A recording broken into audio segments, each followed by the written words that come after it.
Good evening. This is I'm not sure what kind of video this is. I've got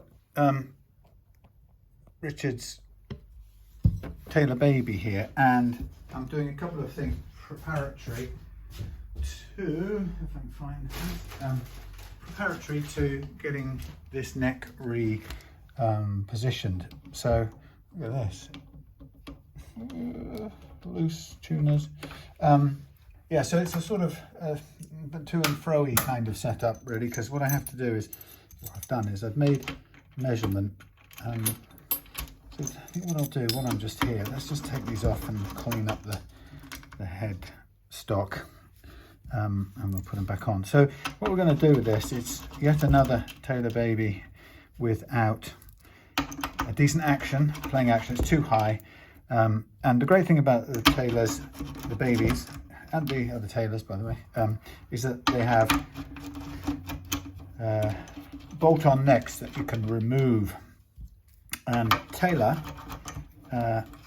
when I first set things like this up, I knew that Taylor's recommendation was that you only adjust the playing action by the means of shims, but it was a very mysterious process and not at all clear how you got hold of those shims, whether an average Joe who wasn't some sort of qualified luthier type person could actually get hold of them. And you know, they also didn't what didn't they do? They didn't provide, for example, a set of the shims with each guitar, which would, to be fair, I think would be, since they're made to be adjusted that way, I think that would be a really smart marketing move, because you could sell them kind of ready for the, you know, the later reset or the reset that will happen in later years, and make a big deal to the owner that, you know, this is very cool because it won't, well, I'm keeping these are Nashville strings.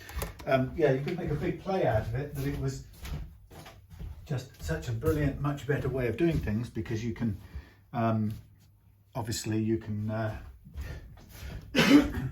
reset your neck with a minimum of fuss, unlike most other, or many other acoustic guitars, where resetting the neck involves breaking it off, breaking a glue joint and reshaping a glue joint via some quite careful woodwork and difficult woodwork. Now, the Taylor, as I say, comes with this bolt-on construction, which it's really simple, and it means that you can get hold of Taylor. If you can get hold of Taylor's shims, you can then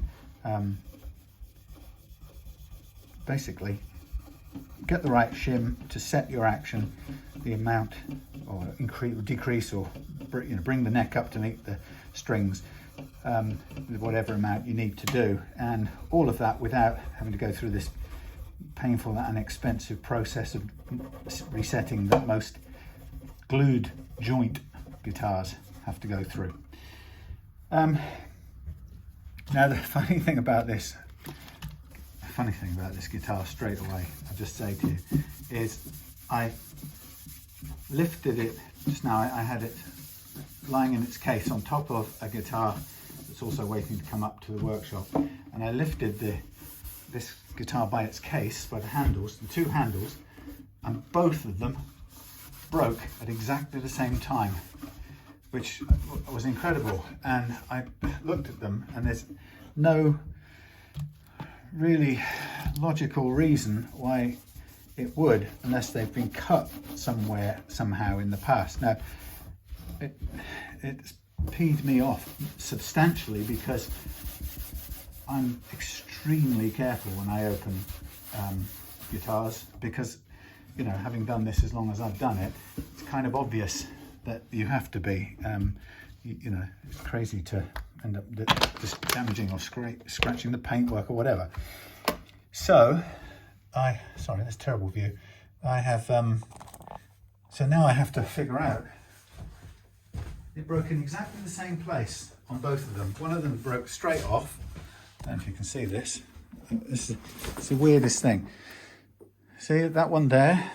That broke straight across there just by picking it up. And that one broke that much there just by picking it up. And this one is also starting to rip. So I don't know if these have broken in the past and my bad luck, but two of them going at the same time. Even if I had made a mistake with a knife, I couldn't have cut both of them in the exact same place. So it bugs me because I'm going to have to talk to Richard about this. And, you know, I feel kind of like it's my responsibility now. I'm going to end up probably having to buy a new gig bag for it, which, unless Richard says to me, oh no, they were already split through, which would be a great relief, because it's, you know, it certainly makes this job not profitable. There goes the old nut. Now this was a what do they call it? New bone nut. So I'm replacing it on request with a Tusk one, and I'm going to use the amazing Tusk adjustable that I've used on my own Taylor baby. So all I have to do to make that work is to make sure that the nut slot is basically level, flat, and that may be, as you can see here, just taking down some sticking up glue. It's probably a mixture of blade and sorry, blade and nut shelf file is a good way to do it. Now, I measured the action prior to taking off these strings, and the strings were Nashville strings, which are a special set of strings where the lower three are thinner but higher tension, I think, than regular tuning strings. So anyway, the thing I made sure of when I checked beforehand was that the weight, the poundage, was the same. So the pull on the guitar is the same. So I got low. I'm actually a little bit short now on the basses, so I'm going to. I've contacted my friend who does them for me. So what basically I'm going to do is I'm going to take one of these and I'm going to bring it down in width, which is quite a lot actually, to make it work with this slot. So it's quite a thin slot, but it does, when you get it there, it does benefit from having the adjustable nut. This new bone is okay, but I don't know if you can see, but it gets pretty shaggy and it sort of wears away over time. So I go for the Tusk proper, is what I'm aiming for, and the adjustability, which means we can get a nice action. So this part of the deal involves working with sandpaper, and the first thing I do is I take down the feet of the adjustable nut.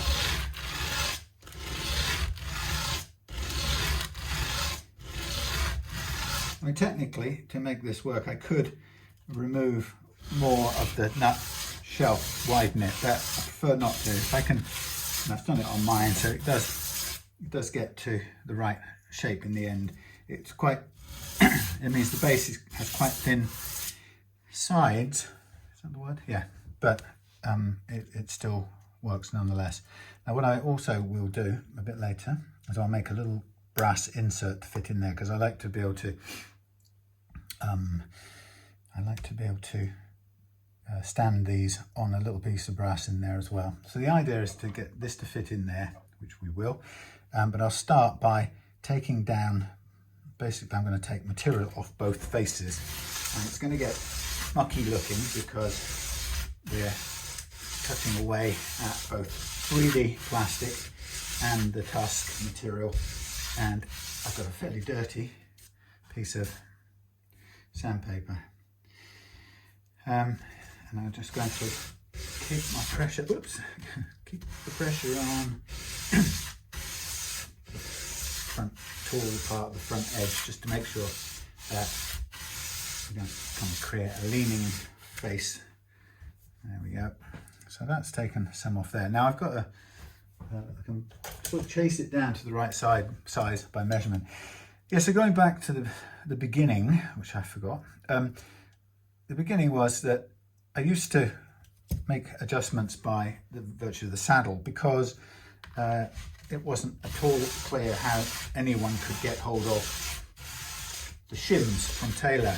And to be fair, I had played my baby Taylor for many years after I set it up with the height or the action adjustment being made through the saddle height, and it played great. But eventually I decided that I was going to get in touch with Taylor and find out what the lowdown was on this.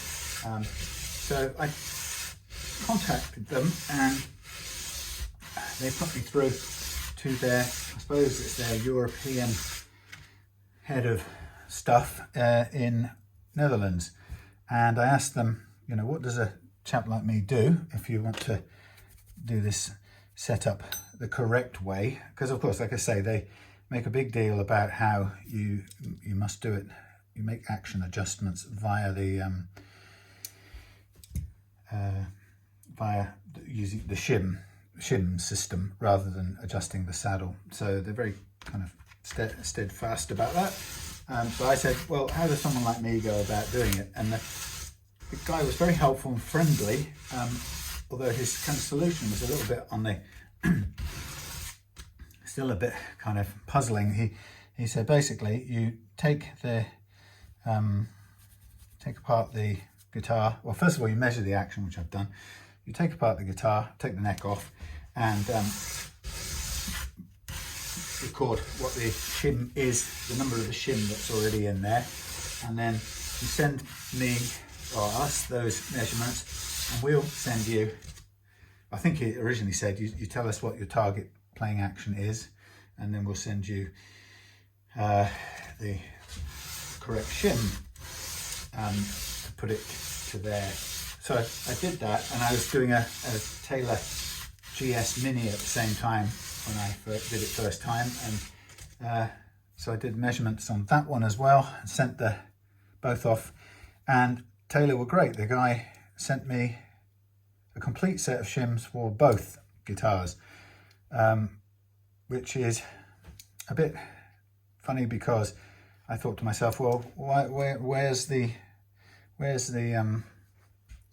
what was the point of me sending you that kind of measurement when we end up with the whole set? And I thought the point was that you would calculate me the correct one and save me the trial and error. But in a sense, I wasn't too uptight about receiving the whole set because obviously it means that I can put the others to some use, and there's 9 in a pack or something in a set, then I can use the others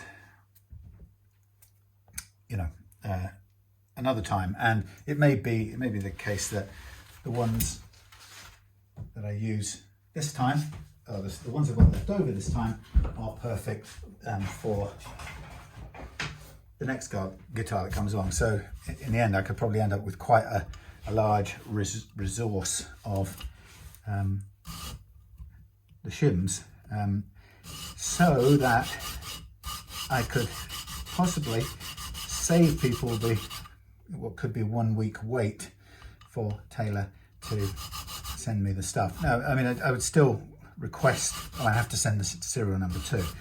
So I would still request them, but as I say, it could just be that it takes a week. The longest a customer would have to wait would be the full week, or 8 days or so that the shim takes to come in. But hopefully, more of the time, I would be ready with a shim from the stockpile that works. So anyway, this is having to be worked down quite a lot, and I do remember that. So I remember that from mine, but it seems to work very well. I think the what's the word? The drawback of doing this is only that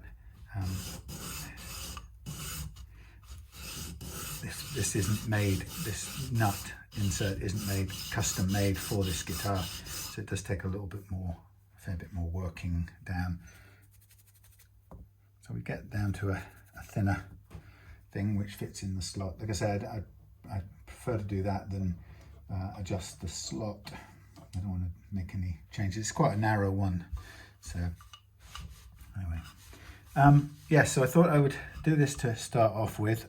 I'm doing it, it's just a one camera because it kind of, I was sort of half thinking about not videoing it because it's a sort of bit here and a bit there approach with this these tailors. But then I thought, no, I better get this recorded so at least you can sort of get what I'm doing. Yeah, so I'm going to have to now go and do some hunting, shooting and fishing, hunting around for a replacement thingy case, which is, unless Richard says no, they were already half worn through. It's probably going to come as a surprise to him as much as it was to me, but it's a very horrible feeling when you literally just handle something and it falls apart, and you're looking at sort of putting out the same, or your profit in the work has just evaporated, and that isn't like fun at all. And this is quite rough material that I'm working down at the moment. As I say, it takes a long time, but we do get there in the end, and it is functionally, it is worth it. So today was a hospital day. Claire went back to have her dressings checked, and they were very pleased and happy with her progress. We're almost there, by the way. What I'm going to do is just get a lighter grade one now to flatten it out completely. Yeah, so they were very pleased with her recuperation. And she looks, I have to say, she looks so much better after this procedure than she did from the less, and pleasant isn't the right word, but the other ones in the past where it's been surgery to remove cancer or to remove a breast. Something quite major about those surgeries. But this one, even though it was a 6-hour operation, it seems much less demanding or punishing on her health. So she's just looking and feeling sore in some ways, but a lot better than I would have expected. So very pleased with that. And I know, it's a sensitive subject for women, but I just know how big of a deal, to use the Americanism, those things are for a woman, whereas they don't matter quite the same way for a chap. Okay, so I've got it down to the right size now, so I'm just going to smooth off the base just to make sure it's not got any things in the way. And what I'm looking for at this point in the game, gosh, what a big view. What I'm looking for is just to look and see where it sits height-wise at the moment. So we just fit it in there, neatly seated. Check both sides, very good. And then we're quite high. So either, I can't remember now whether I did this on mine or whether I either take a load off the bottom now till it's the right height, or if this is the wrong base, I could potentially switch to another base and just bring it down in size to meet the requirement.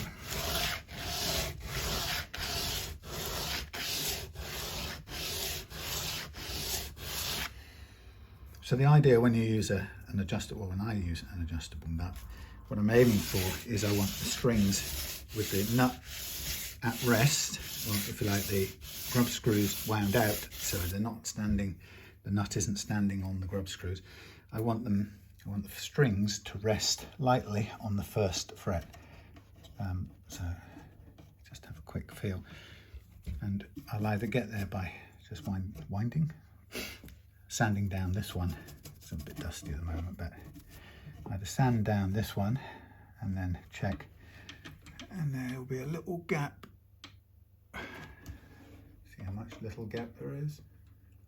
Yep, a little gap. So it wouldn't rest on the base there. So I'll take a bit more off, and as I say, if it doesn't get down to where I want it, then I will start with a lower base altogether.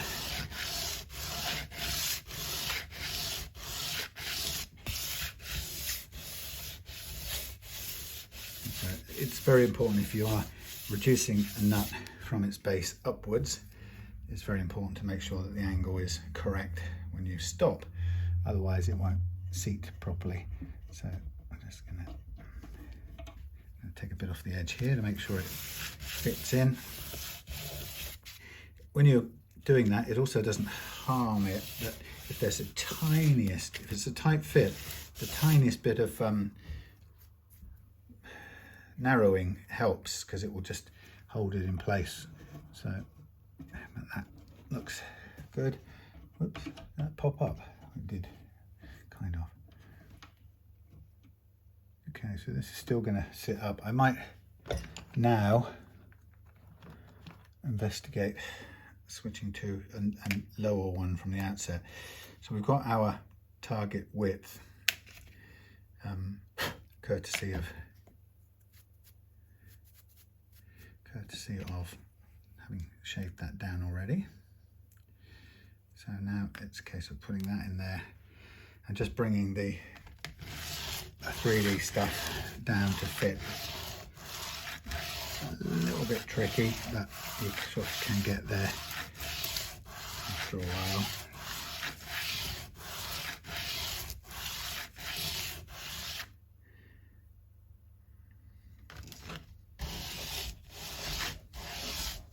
So this is just because I could probably have done to have used the shorter one from the start, and I'd forgotten how much extra work this it takes to use one on here, although I did one not so long ago on my own thing. So you end up doing it all with your bare fingers, which ends up being quite sore after a while.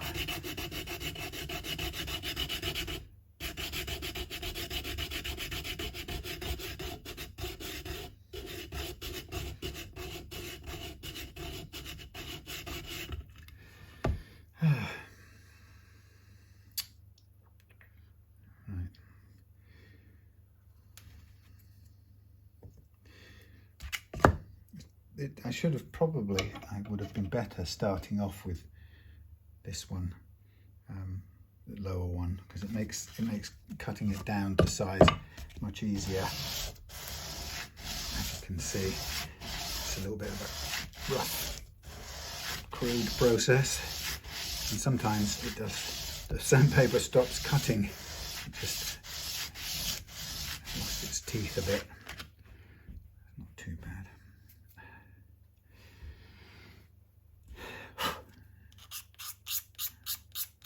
Nice if I could shave it down. Maybe I could.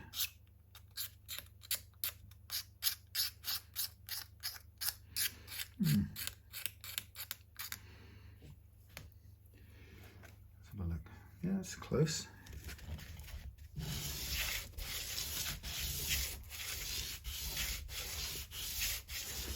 I think a lot of this sanding thing is a definite experiential feel thing. I've got fairly good at it. I'm not saying I don't sometimes get it wrong, like I could still get this one slightly wrong, but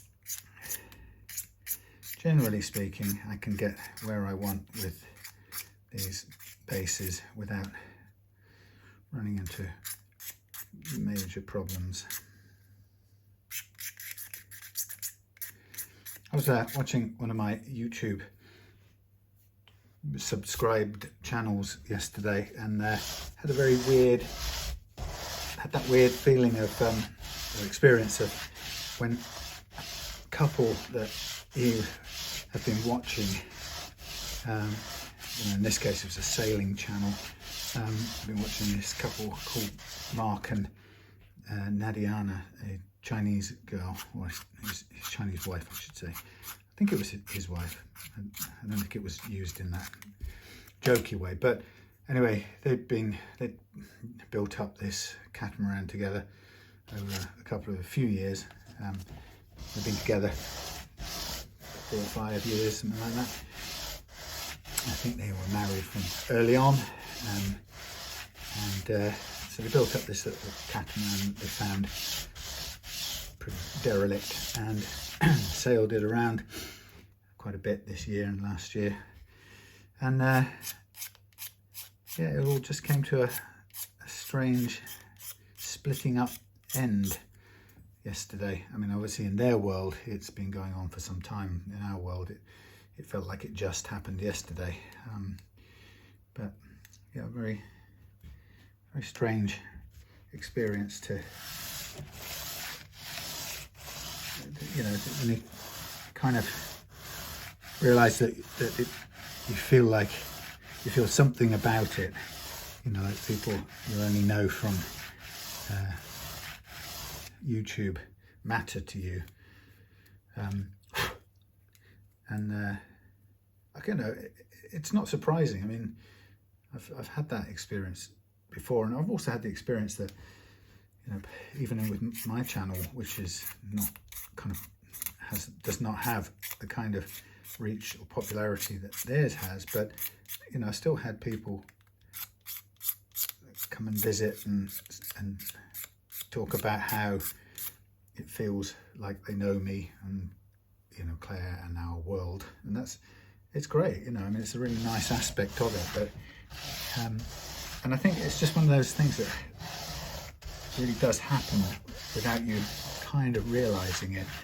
I think it probably surprises people how much can surprise content creators, how much other people become attached to their world and their bits and pieces, you know. And I think I remember when I moved from the shed, sorry if you can't see me very well, I moved from the shed to this workshop, you know, and there were a few people who were waxing lyrical about missing the shed and Morris's visits, because of course he doesn't come up here because he would probably get lost if I brought him up here. But you know, and it kind of surprised me. I didn't think it would matter to people. It's just a thing on a screen, you know. But I guess it does, you know. And I've seen other, you know, other channels where the content creators had some difficulty and just had, you know, a fantastic outpouring of love and support. Thinking of Mike from China Guitar Skeptic's channel, you know, and he got, I think it's ALS, wasn't it? This condition, and you know, people just, you know, took him to heart, you know, and so wishing him so much goodwill and hope for his recovery and so on. So it's, yeah,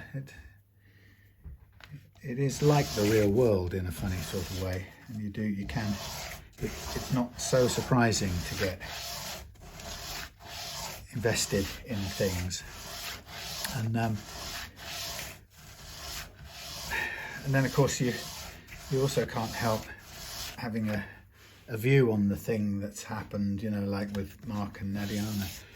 You know, it's like, it's their business, and you know, you don't know what their everyday life and interactions are like, and you know, because you have loads of people to whom it matters saying, "Oh no, you're great together. It's such a shame to see you split up," and And of course, you know, like your own life, it's like the people at work never see every minute of your life. They only see you and your missus turn up at the Christmas party or whatever, and things are never as straightforward as they seem. Okay, so you know, the point being is, for me, it's a shame for them, and I just hope that you know, they find their happiness where they need to, where they should, and it's a shame to not have that in my routine. But I have to admit that when I finished watching last night's revelatory episode, and I kind of read some of the comments, as you do, to see what other people were how other people were reacting to it. I was very conscious of being like the security guards at the end of the Truman Show. I don't know if you've seen that film, but it's all about the fakeness of Truman's life in this fake world constructed a TV show. And the security guards who are watching him on their monitor, they stand for kind of all of America, you know, that they seem to care about his comings and goings so much. But then as soon as he breaks out at the end, it's very cleverly done, so that there's kind of a moment's thoughtfulness where they look at the TV as if this... Thank you. Where did that come from? There's a kind of moment of reflection and loss, and then immediately, very cleverly, one of them says to the other, "Right, what's on the other channel?" You know, so as to kind of prove that it's the connection is fleeting, and they don't really care. It's only care in so much as it's keeping them busy while they're eating their pizza. So I had a moment like that, thinking, you know, don't overdo this. You know, you don't really care that much. You'll be switching over to the next thing before you know it. So when I'm taking this off, what I'm just going to do is I'm just cleaning the dust out. I'm going to put a piece of thing. I think I am anyway, if I cut it the right size. I'm going to put a piece of that stuff, brass, into the base of here. And it's not quite going in because I need to just trim the edge. And this will just provide a little bit of footing for the scrub screws, which are already flattened so that they haven't got a bite to them as much, but it will just provide a little bit of extra footing to support them. And that's something I've been doing as a sort of double insurance thingy for a while. Now, in this case, because of the shallowness of this piece, this does actually lift that piece of metal does lift this up slightly, but as long as we're okay, I'm going to check the setting. That's fine, that will work fine. So we'll lift it a tiny bit up now for playability. So what I'm going to do now is I'm going to probably just get stuck into, here's my shims, and I don't know what one we need right now, and I've got one from my original one, and then there's a few more, and they're all slightly different sizes, and I can't see which is bigger. 30 and 26 look the same, but they can't be. And it depends on, I'm assuming, I can't assume, but I had a feeling that they either all have the same dimension on one end and then a thinner, because there's a minimum size that you really wouldn't want to, a thickness you wouldn't want to go below, otherwise it would start to get, it wouldn't work very well. It'd become very flimsy. So they've clearly got a certain amount of substance to them. So what I'm going to do is I'm going to take the neck off now, and I'm going to see which of these, if any of these shims does the best job. And if they don't do a good job, then I will just wait for the tailor people to send me some more. So first thing I'm going to do is loosen these and get them moving. So, oh, I have to take a photograph of the serial number as well, because I need to send them that as part of the deal.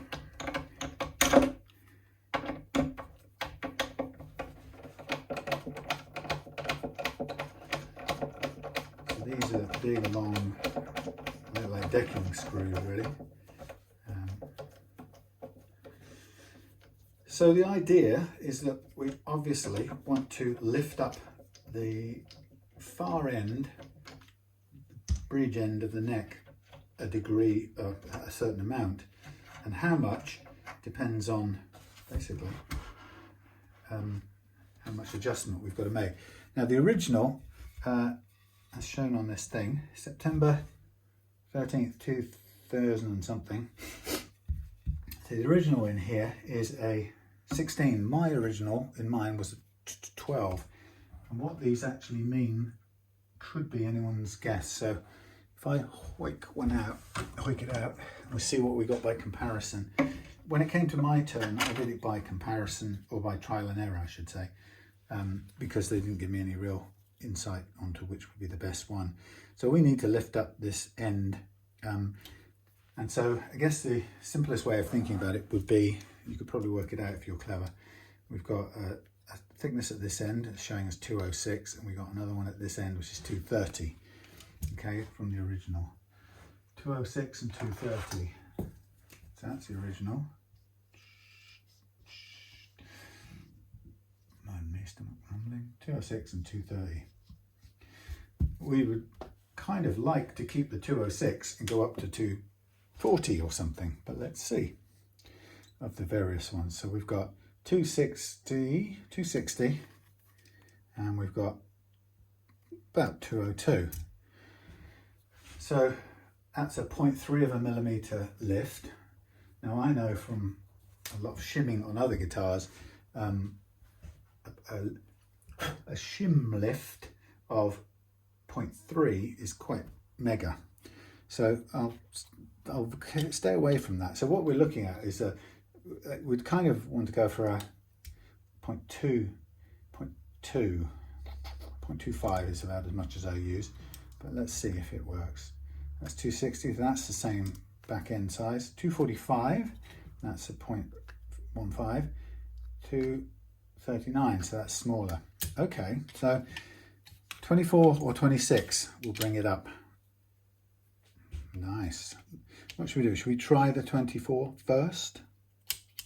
Let's try the higher one. So 26, we know we've got a 206, and we've got a 216 at the front, according to this, and we've got a no, this is not telling me the truth, is it? It said 262, 260. So the 26 is lying to me as well. So 244. So that's the 15. That's the 240, that's the 10. Okay, yeah, so it's the 24. All right, let's try the 24 first. I know, we'll see. Now the idea is that we want to be able to do this without, we want to get the strings, the neck reaching, or we want to get the neck up at the heel to a point where the action is either perfect with this nut saddle, or it's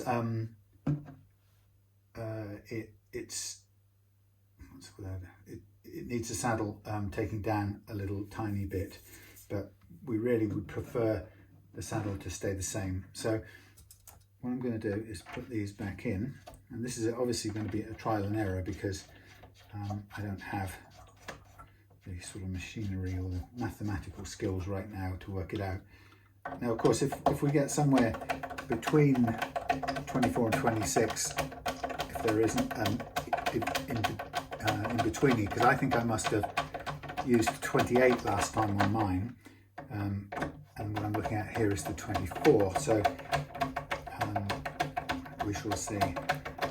So what I'm going to do now is I'm going to put some test strings on. I've ordered the strings that Richard wants on this, but I've ordered those, and I'll use some test strings for now. And what I'll do is at the same time I will use those strings to stick the nut down in place when the time comes. So I'll keep the 16 off to one side, so I know it's the original. In fact, I will take a picture of it next to, I'll have to take it with this device. No, I'll take it with the camera, that makes more sense. The iPhone camera. So we have 16, and then we have, hello, we have the serial number. Then we have 16 next to the serial number. Okay, let's change the view. So let's see what we can see. Blimey, can I see anything? Let's zoom out a bit. There we have it. Right, so put that out of the way. Now let's put all these tuners back on, and this time we'll make sure they're tightened up. It's always, I like to be able to clean the headstock before, or along with everything else. So taking the tuners off is a quick and good way to be able to do that.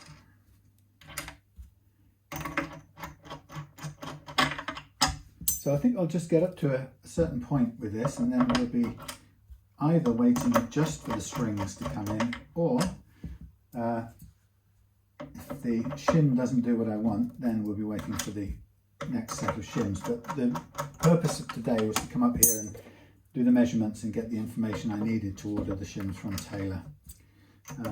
Now, I don't know whether it's the case that whether Taylor will only ever issue one set of shims, because I sort of thought to myself, well, do I keep them so that I have this stock, which I can do what I'm doing now, which is, if I'm lucky, get somebody's guitar done within a day or two and back to them, or do I always wait for the 8 days and then keep to get the new set of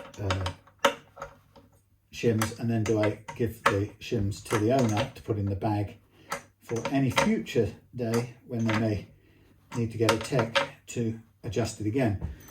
And I kind of, in a way that would be, I suppose the decision would be made depending on whether Taylor would ever reissue the shims to the same serial number. These are horrible coloured strings. Please don't take any notice of that. They're just sacrificial strings for this session. Right, and they're going to go in the bin afterwards. China's finest. Not that China does everything badly wrong, but just some things. Get this the right way around, that would help. So yeah, hopefully we will be able to work with the saddle that's on there. Sometimes, if you've taken down saddle, or the guitar's had the action reduced via the saddle in the past, when you come to re-shim it, what you find is that you need a new saddle. You need a new, taller saddle, which is no bad thing really, considering the improvement that you're going to get from having it all reset. So I don't think that's a bad deal. So I always include in my quote the idea that if it requires a new saddle, then it'll be a new Tusk saddle at a tenner or thereabouts. Which of course is, I'm pretty bad at keeping track of costs, and some people may know that I put my prices up recently. Finally, after a few years of watching the prices all go up of everything I use. So now a set of the Dario acoustic guitar strings, pretty bog standard, is, by the time you've got postage, is $8.99 to buy from somewhere like Strings Direct, and the postage is $1.99. So you're talking about 9 plus 2, it's 11 quid for a standard set of acoustic guitar strings.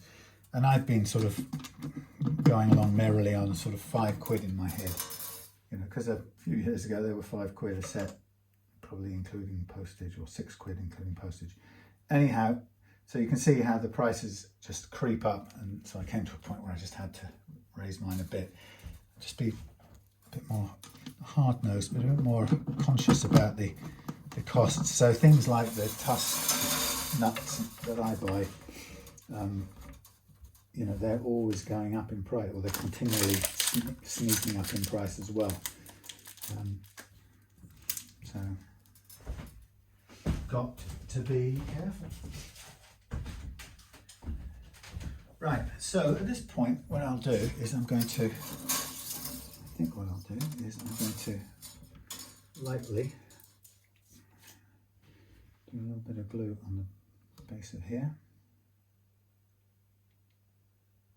and a little bit on that side, and slip it in there and get it perfectly aligned, holding it down. This will also now hopefully be held down a little bit by doing up this middle string, or one of the middle pair, the D in this case. They're horrible golden looking things, these strings. Sorry China, didn't mean it. Okay, so just straight away I'm looking at this and that's nowhere near enough. So I mean, it's better, I think.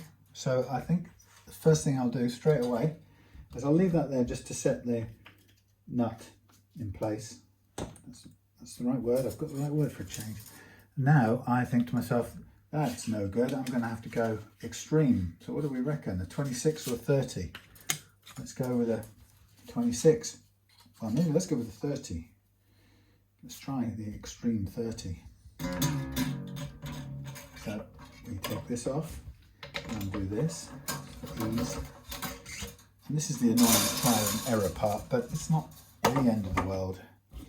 I think it, you know, it only took me a few goes last time. I think this would be better with the machine thing here. I'm just looking at this part that I stuck onto this guitar. Seems to be okay.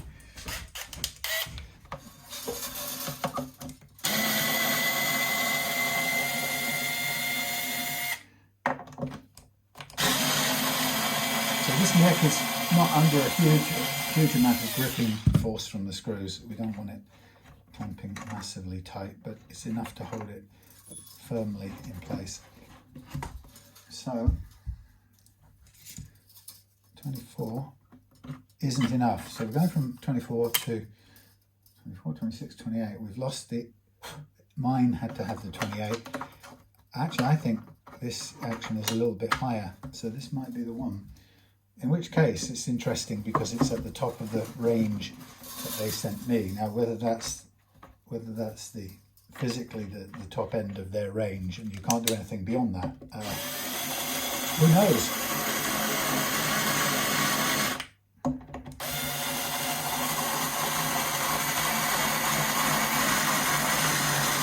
I think what I would find very useful is if they actually did do that bit where they told me clearly which one, based on my calculations, which one, or even just supply a, I suppose, a catalogue of what the shims are and the differences between them, because at the moment somebody like me really just has to make the measurements themselves from the set they're given. This now 30, this is you could say this isn't quite enough, but you know what, it's actually not bad. This is, I would say that's spot on where I'd ideally want. And if I wanted it any lower, I could take a little bit off the saddle, which I don't prefer not to do. But, so if anything, we're close enough, I would say. I'll just put all of these on and we'll just check. But, you know, that's, again, it's quite interesting that if 30 is the top of the shim range, which I have a feeling it is, since I previously used the 28. And I think on reflection, I think this guitar does already have a higher action than mine had to begin with. Then, you know, not conclusion, the thing you have to keep in mind is is if during the sort of period of the lifetime of this guitar it's already got to the stage where it requires the highest shim that is supplied, then that's quite an important piece of information, because you then have to say, well, what next? Presumably, I could be wrong, but maybe you could double up shims. I don't know, but I mean, the point about it is when you add a shim, it lifts both the front edge and the back edge up as well. So you end up with the neck sitting higher and higher out of the body as you go, as it goes through time. But maybe they have a different range again. Maybe they only sent me a partial range because of the figures I gave them. I can't quite say. Now, one thing that I will point out here is that in using the adjustable nut, the string spacing is very slightly narrower than the original one, which actually was, in my opinion, too wide. It's too close to the edge of the guitar. So this has brought the strings in a little tiny bit, but what it also will mean is that the strings will just be very slightly off the original wear marks, which Richard said he hadn't noticed, and he wasn't unduly concerned, because I pointed out that I wouldn't normally level just to remove the wear marks. But now, it's just a tiny bit off the thing, but that's okay. It's very, very, very slightly different, that's all. So it's really not even that much to remark on, just me being nerdy.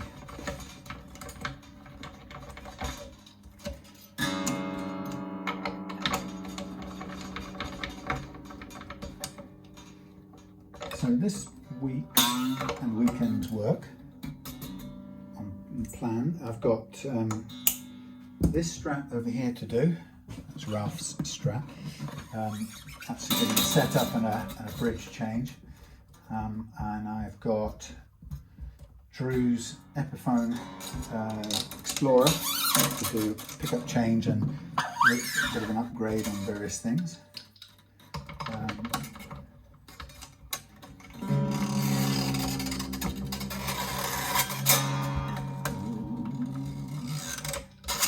Horrible golden brassy looking strings, but I'll do the job at hand. Okay, so I think once I've got this under tension, so this is now just slightly above the first fret, but not much. I wonder whether I would want to take that down a tiny fraction. Let's see how it sits when I tighten it up. It's so close, it's not actually sitting quite on the frets, but it's just above them. Let's get a tune.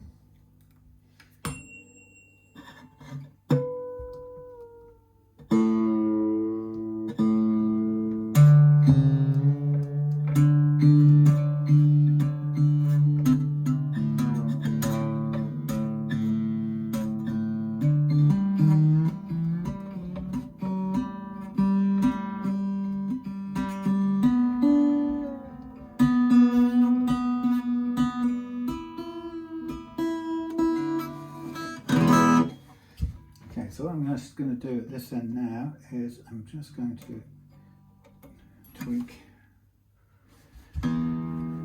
up the action on the end here.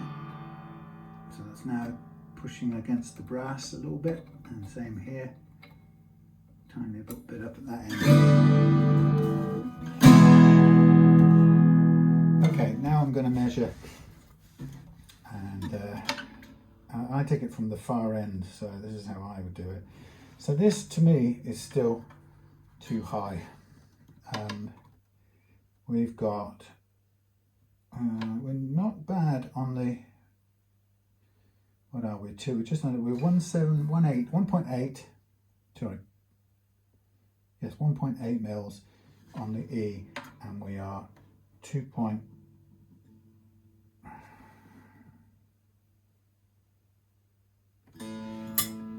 just under 3. So 1.8 and 3. 1.8 and 3, so just under 3, 1.8. That's interesting. That has not really done what I want. So that means we could take some down off here, and the consequences of this, I don't think there'll be a higher one than the 30. So what I might well do, since we've used the 30, and you can see the difference in the angle. It's brought the neck up somewhat, but ultimately not quite to the point where I'd want it. So what I would do now is take down a little bit of the saddle to meet it. And because the brake angle is pretty chunky on here, I've got no real concerns about doing that. It's only when the brake angle's going to be left insufficient. It's exactly the same process as I did on mine the other day when I did it. So I got close to where I wanted it, and then I made a final adjustment on the saddle, which I think is the realistic way of doing it, since I think where your preferred action is never going to fall exactly onto their, what would the word be, onto their given shim things. But one of the things I will do in my email is I will ask them whether 30 is the maximum angle. Obviously, bearing in mind it's got to be a combination of the front and the back in how they relate to each other. But as far as I can see, that's as good as I can get. Now, what am I looking for? I'm looking for the pliers that I use to pull out. Did I just get them down? Did I? Might I have done? Yes, I did. I'm looking for these. It's a little bit fiddly. So I've got my measurement at where I measure it at the 12th fret. But it doesn't matter whether you do it at the end, at the last fret, and they tend to take their measurements and work off the the 12th fret. I use the last fret, but it's entirely personal preference. So let's move that out of the way for a minute. So what I'm going to do now is I'm going to, what do we have? We had 3 and 1.8, and I want 1 and 0.3. 1 and 0.3 off, and it's a slope. That's fine. Done it many a time and oft. So 1, and that's not going to take me right down to the bottom, because it's obviously I'm measuring there. Well, think about it. A millimetre taken down here results in half a millimetre reduction here. So to get 1 millimetre here, we have to do 2 there. In my case, I'm measuring it from here. I know I want 1 millimetre off there, which turns into 1 millimetre there is, I'm sort of saying it's nearly halfway. So it's 1 times 1.5, which is 1.5. So I can go 1.5, and the same formula applying to that one, which is 0.3, 1.5 times 3, which is 0.5. Is that right? No, it's 4.5. So 1.5 and 4.5.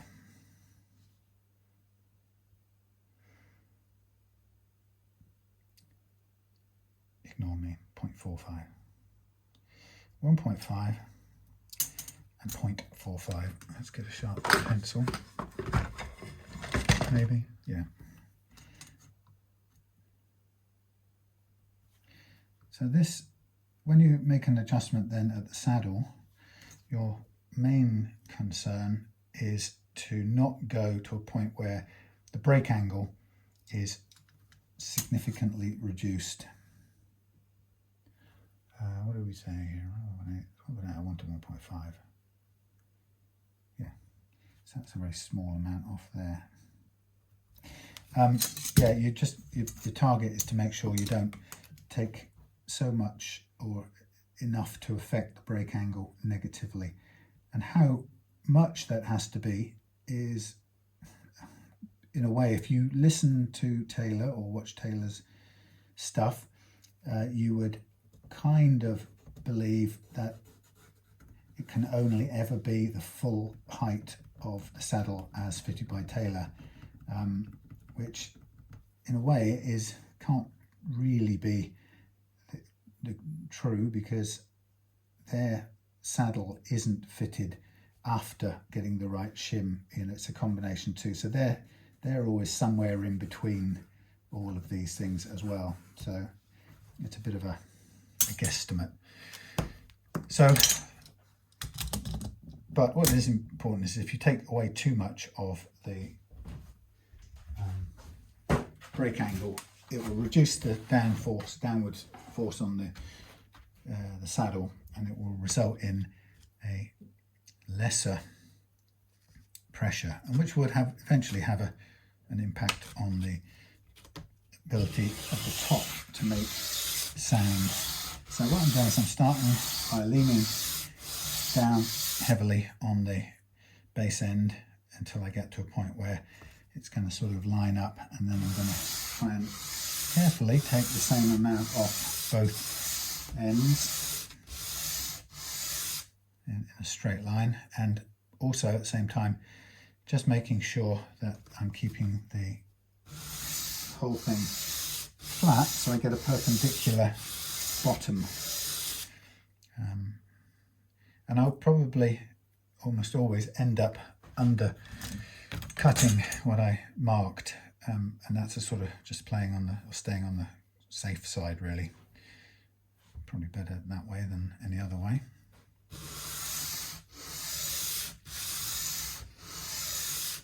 So there's not an awful lot taken off here, but it won't need too much to bring it to where I want it. Okay, I'm going to pause there. I'm going to switch to there's a bit more on the treble side actually, and then I'll switch to briefly to the finer, just fine tune it to make sure. Okay, switch that round.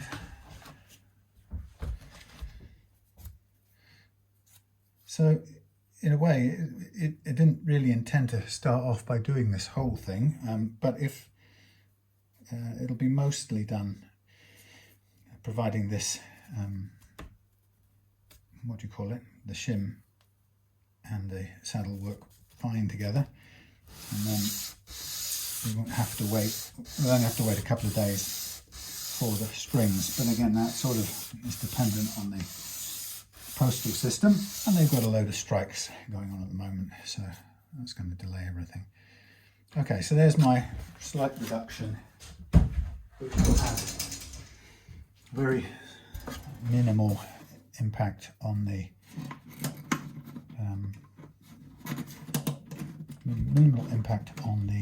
brake angle, or relatively small impact on it.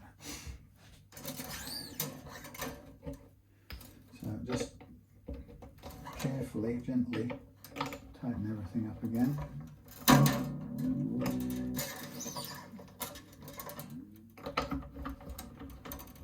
When I tighten up on the adjustable nut, I always do the two inner strings first, the D and the G, just to clamp down and hold the insert part in place.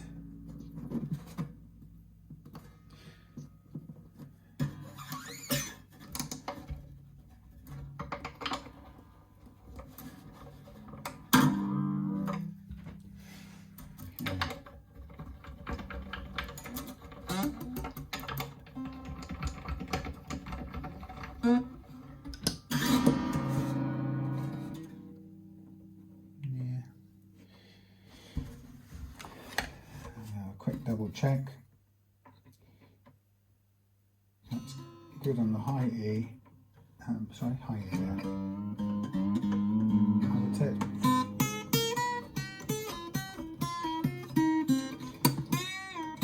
Right, I think it's fine on the high E side, and I think I've got a little tiny bit more to do on the low E.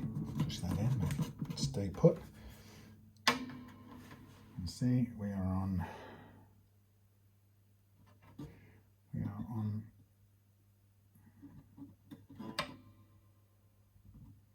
Actually, you know what? We're just a fraction above 2, and I wanted 2. Well, let's tune it up first. I can afford tiny adjustment.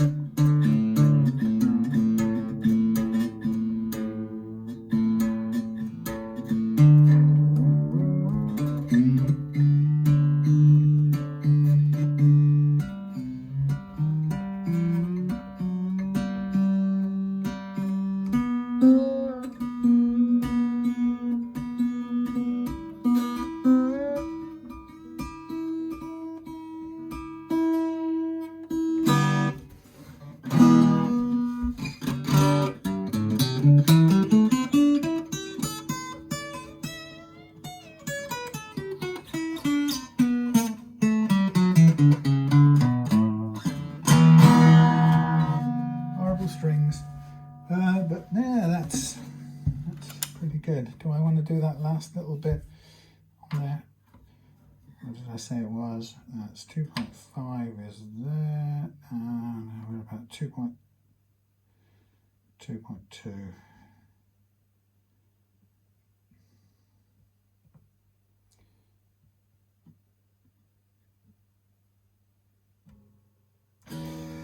.4. I would say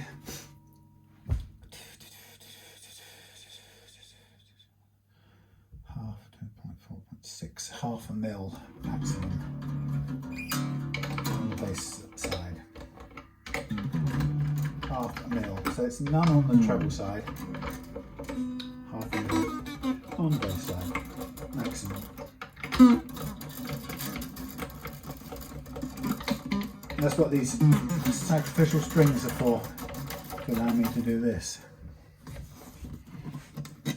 Come on. Now this is made of new bone as well, this saddle. So if I were to replace it, I would have gone for tusk as opposed to new bone. They're both yellow over time to some degree, but I still prefer the tusk version to the new bone. Okay, so I'm just gonna, if I can get this lined up. I don't want anything off the treble end. I just want this sort of half a mil at most off the bass end. Very difficult to even draw that on, given the thickness of the pen and the restriction of the ruler, but we'll call it that. So just working on the bass part.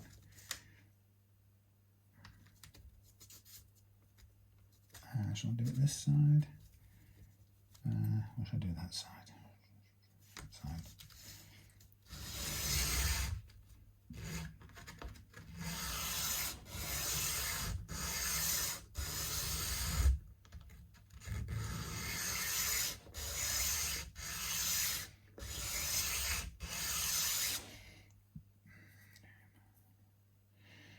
Yeah.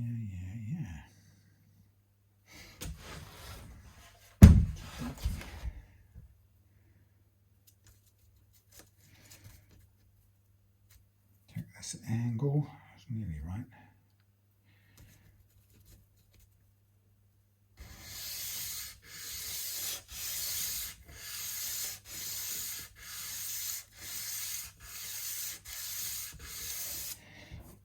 Okay, small adjustment. Bloody tiny.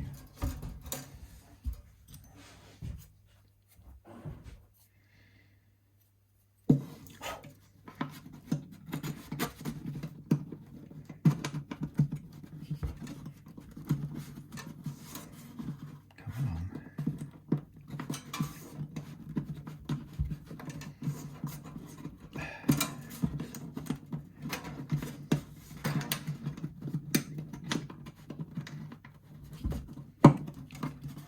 Thank you.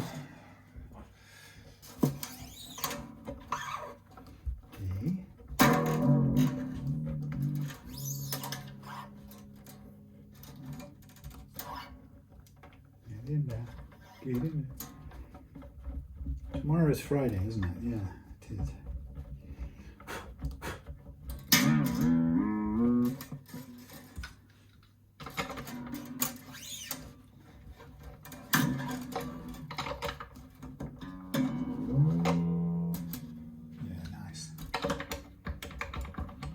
See, a lot of people who get to my age and ask me to do these setups, they really do want low action. They don't want, they've had enough struggling to play acoustics.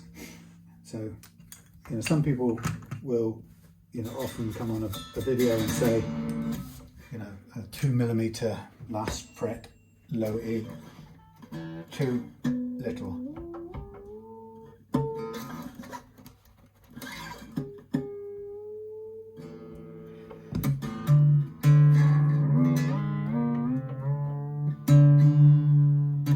Too little for them, that's fine for the individual concern, but for a customer, they want something that's just beautifully light to play. And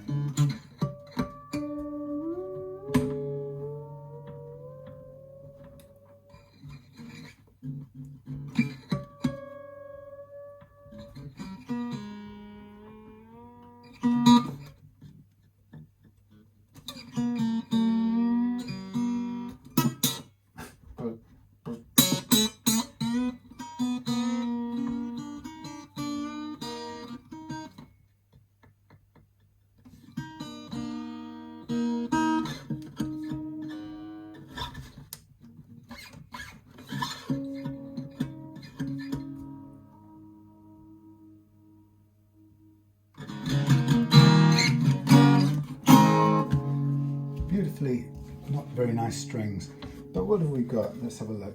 So I was playing safe here, so we've got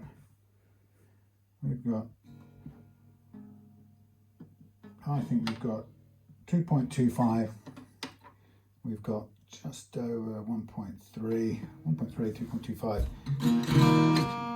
It's not actually bad. I know this isn't going to play well because Chinese strings probably don't even intonate properly, all I know. But let's see. So that's a good outcome for me. The minimal, the smallest amount, relatively small amount of saddle adjustment, using a shim to get as much of the lift that the neck needed as possible.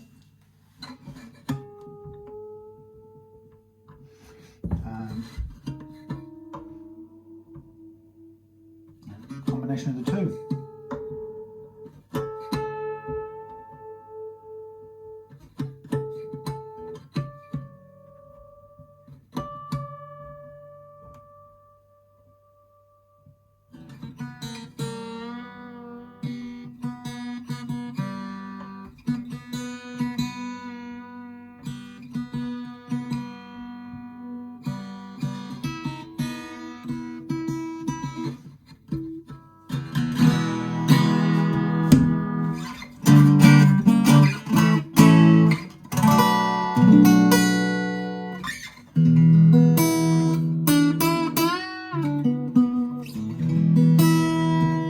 Strings, sorry about that. Okay, that's good for me. I'm happy with that. What I'm going to do is I'm going to take this home now, and I will keep the, what's wrong now? What's wrong? Low power. Come on. All right, we'll go off in a second. I've probably just got enough. Take this home, wait for the new strings, and then replace them at home, give it a dust down at home, and everything will be ready. So we've got the adjustable nut on the top. We'll need to keep the little hex key with it, so that will go down on here. Oh yeah, just point that at that. And then we'll have to go and figure out what was going on with these handles on this case, which is, like I said, a bit of a depressing outcome. But I still will order the replacement shims for this guitar, because I just think that's what I should do, and then I can offer a service that's quicker. so it doesn't have to wait a week every time for the shims to arrive. But it was number 16, so I will make a note of that, and I'll either, you know, I'll check with Richard, see what he wants to do, but maybe keep it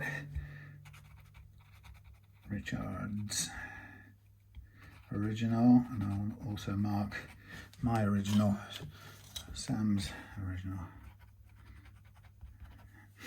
So 12 and 16, so two different geometries right from the outset. Okay, so there we are. Hey, Taylor baby. Back in its case. Again, it's a bit dusty from the sanding, but I'll give it a clean at home with a clean cloth and solvent before it goes anywhere like home. But like I say, just over 2 millimeters on the base side at the last fret, and about 1.3 on the high E. So that's going to feel considerably different. I did check, I'll just do another quick look, but I did check earlier on, the relief on this was, I think it's adequate. It looks like it could even possibly do with a tiny bit of flattening, but I'm not even sure I would want to do that for an acoustic, because it's liable to change shape throughout the season, and